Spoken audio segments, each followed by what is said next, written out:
Welcome to our mini blog. তো প্রথমেই তো একদম হালকা ফুলকা সেজে আজকে আমরা চারজনে বিকেলবেলা বেরিয়ে পড়ছি হচ্ছে কালীঘাট স্কাই ওয়াকটা এক্সপ্লোর করতে, যেটা কিনা পয়লা বৈশাখের আগের দিনে ওপেনিং হয়ে গেছে, কিন্তু আমাদের এখনো গিয়ে ওঠা হয়নি।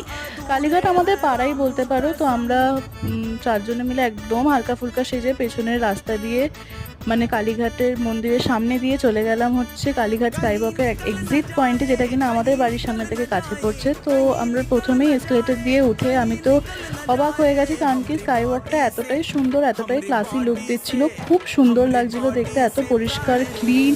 প্লাস এখানে কার্ভিংসগুলো করা ছিল, কালীঘাটের সম্বন্ধে লেখা ছিল, খুব সুন্দর লাগছিল দেখতে। তার সাথে সাথে এখানে ছবি তোলার জন্যও খুব সুন্দর জায়গা ছিল, আর হাঁটা চলার জন্য সুবিধে হচ্ছিলই, এত সুন্দর লাগছিল দেখতে। তো হাঁটতে হাঁটতে আমরা পৌঁছে গেলাম হচ্ছে স্কাইওয়াকের এন্ট্রি পয়েন্টে, যেটা কিনা হাজরা রোডে। নেমেই তোমরা অপোজিটে দেখতে পেয়ে যাবে হাজরার চার্চটা, আর আসার সময় একটা বিয়ের কাপল দেখে ডিমোটিভেটেড